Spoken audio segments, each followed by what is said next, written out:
Assalamualaikum warahmatullahi wabarakatuh. Halo, jumpa lagi bersama saya Andika Hintara Mustaqim.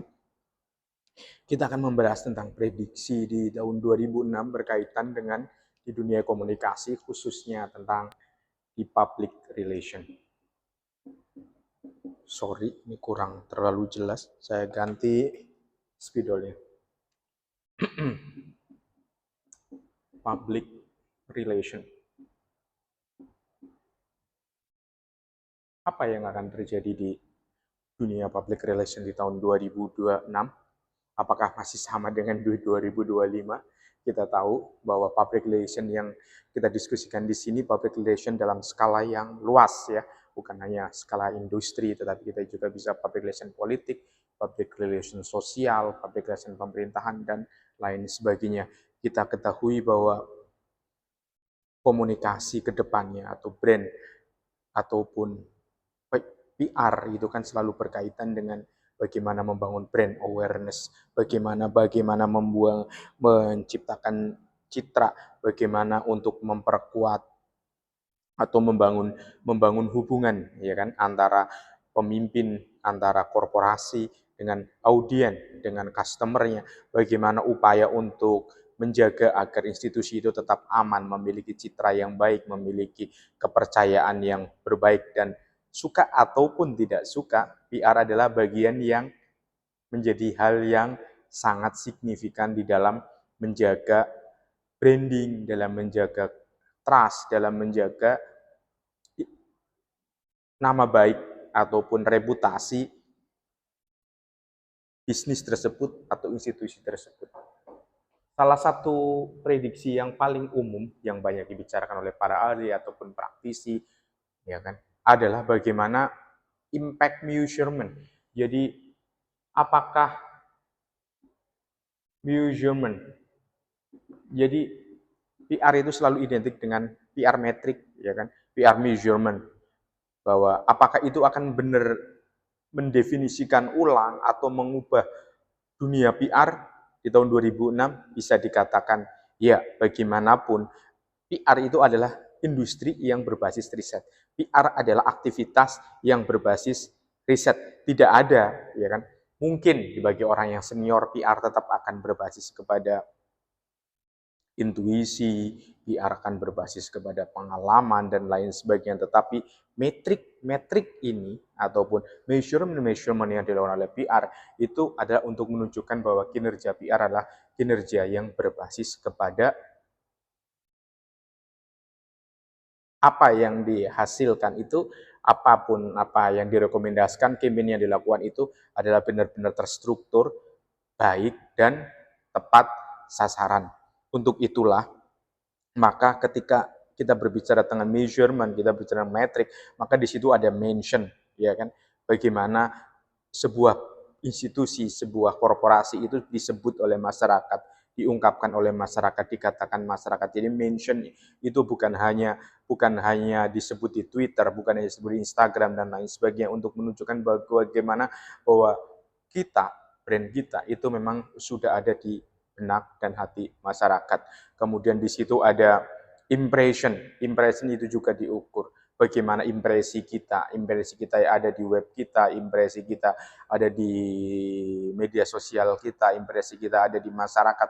Jadi impression kesan yang akan muncul itu menunjukkan bahwa mereka akan mengklik produk kita, mereka akan membeli produk kita, mereka akan menjadi loyal customer kita, mereka akan menjadi pengikut kita bagi dunia politik, mereka akan tetap mendukung kebijakan kita.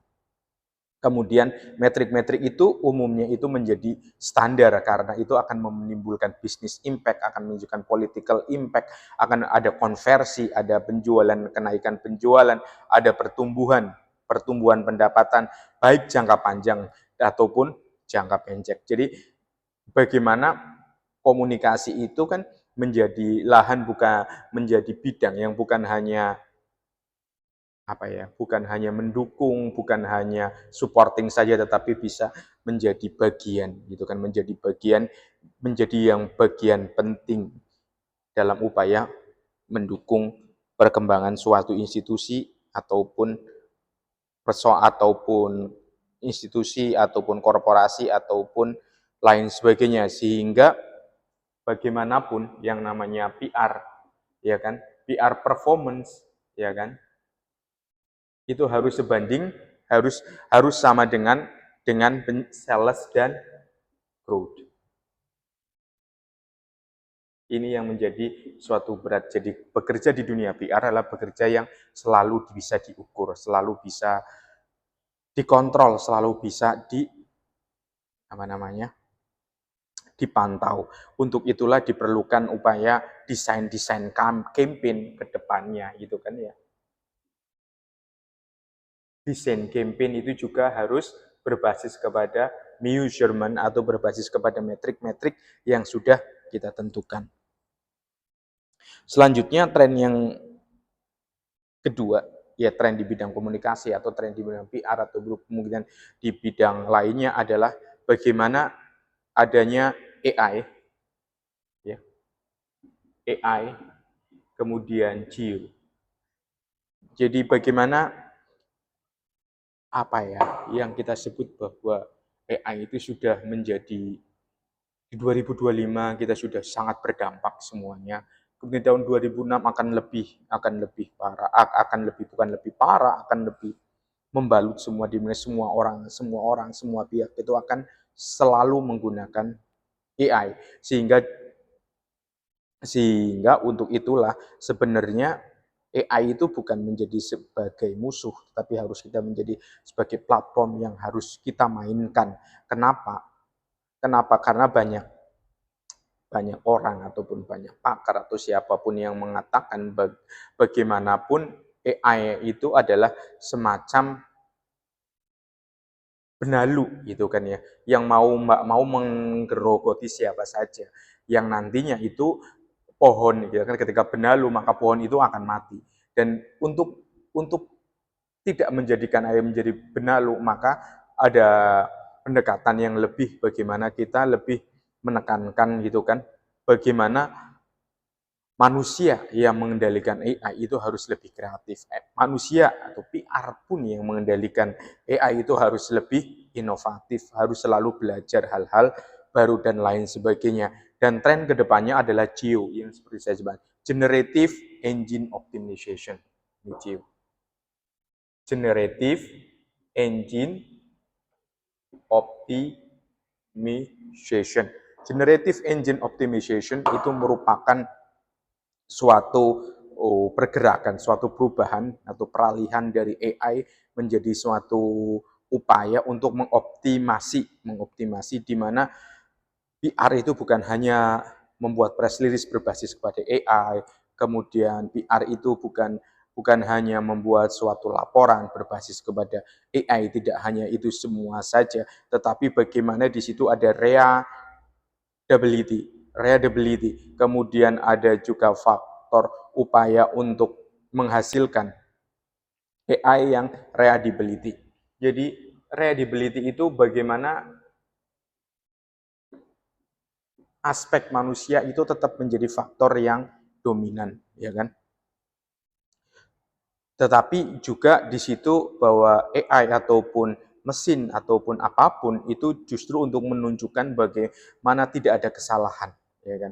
Jadi check balance, kemudian upaya fact check, kemudian upaya kontekstualisasi, kemudian upaya untuk mempersingkat paragraf, upaya autoritatif itu menjadi hal yang penting di mana di dalam generative engine optimization itu lebih menekankan bagaimana juga AI itu juga bisa dimanfaatkan oleh seorang PR untuk memprediksi.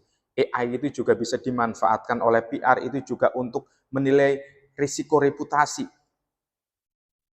AI itu juga bisa dimanfaatkan oleh PR untuk melihat bagaimana sentimen audiens. Selain itu AI juga bisa menghasilkan ataupun membantu PR untuk menyusun narasi-narasi yang tepat sehingga gitu kan, sehingga praktisi PR gitu kan, itu bisa mampu mastering dalam AI, kemudian geo, kemudian tetap berbasis pada etika, kemudian upaya untuk menghindari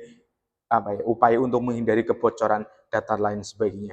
Jadi ketika banyaknya teknologi AI itu mampu memprediksi reputasi, memprediksi reputasi, menganalisis audiens, sentimen audiens, menganalisis, menyarankan narasi, itu menunjukkan bahwa kinerja PR itu sebenarnya bisa lebih mudah dan lebih terbantu. Tetapi itu saja tidak cukup, gitu kan?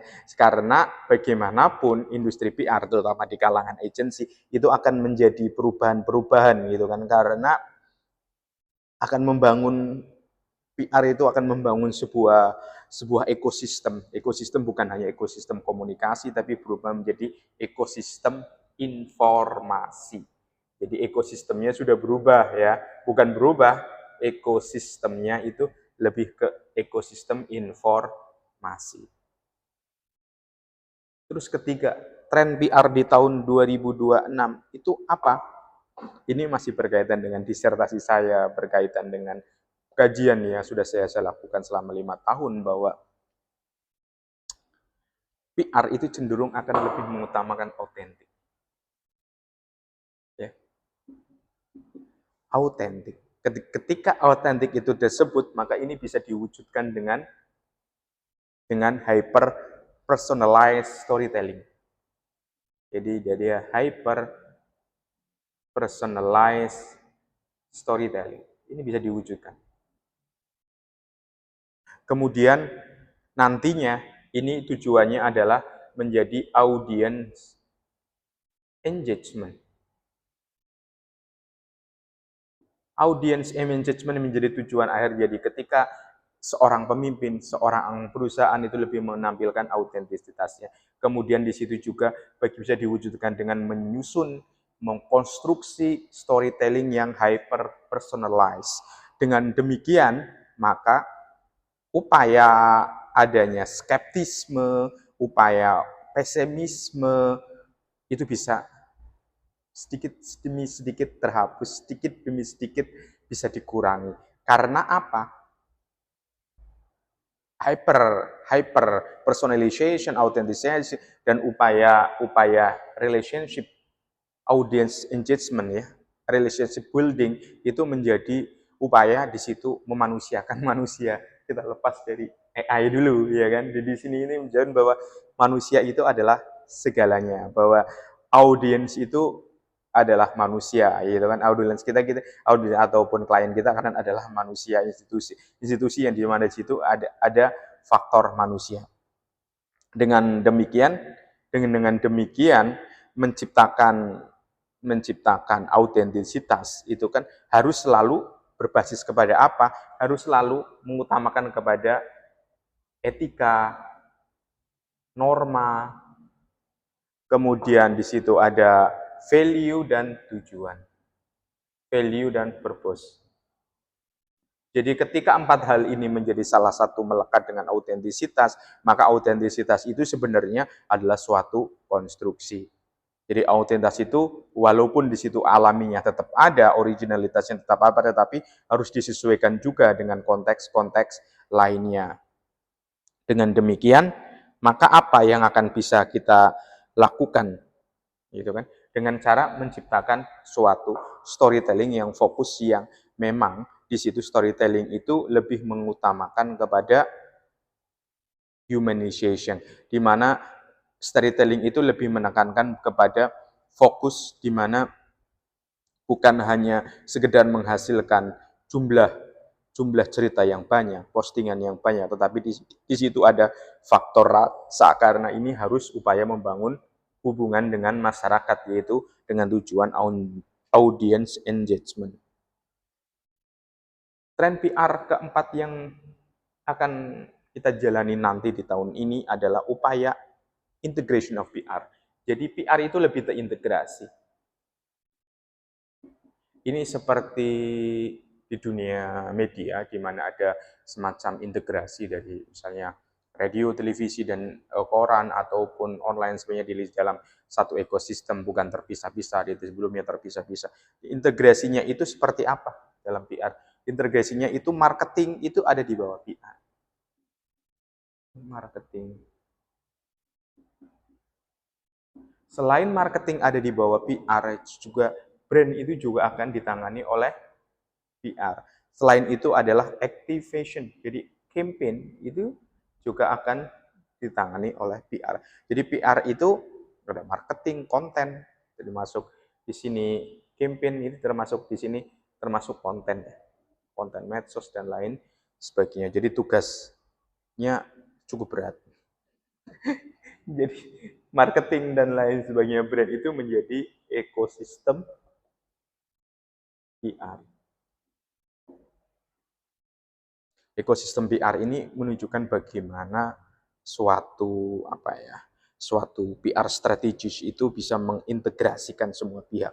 Di situ mengintegrasikan konten kreator, mengintegrasikan konten marketing, mengintegrasikan influencer, mengintegrasikan brand partnership, mengintegrasikan dengan sosial media influencer, mengintegrasikan dengan misalnya event, pop-ups, ataupun berbagai upaya inisiatif-inisiatif lainnya. Jadi tugas PR itu jadi sangat berat ke depannya.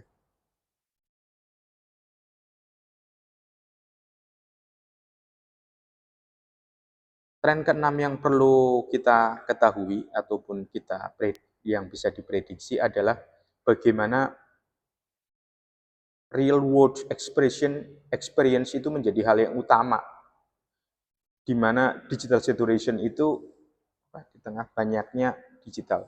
Jadi di sini ada tulis mungkin lebih jelas ya, real world experience. Jadi orang itu di tahun 2026 diprediksi di dalam dunia PR ataupun bisnis itu orang ya memang digital akan terus berjalan, AI akan terus berjalan, tapi real world experience itu akan semakin dirindukan, akan semakin diinginkan.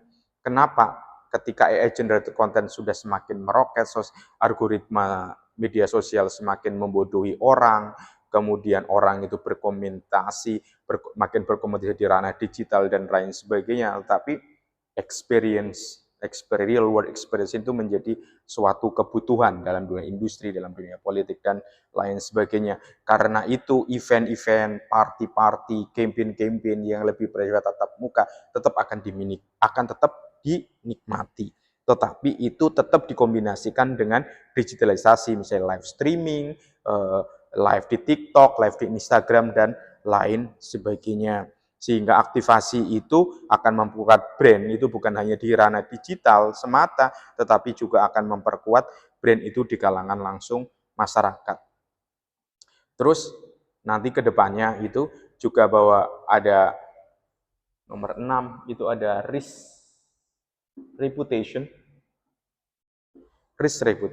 narrative intelligence, kemudian crisis management itu juga terfragmentatif di dalam dunia PR, di mana apa yang disebut oleh para ahli ataupun yang saya alami, kita ketahui bahwa naratif intelijen itu di mana adanya upaya tetap real time monitoring.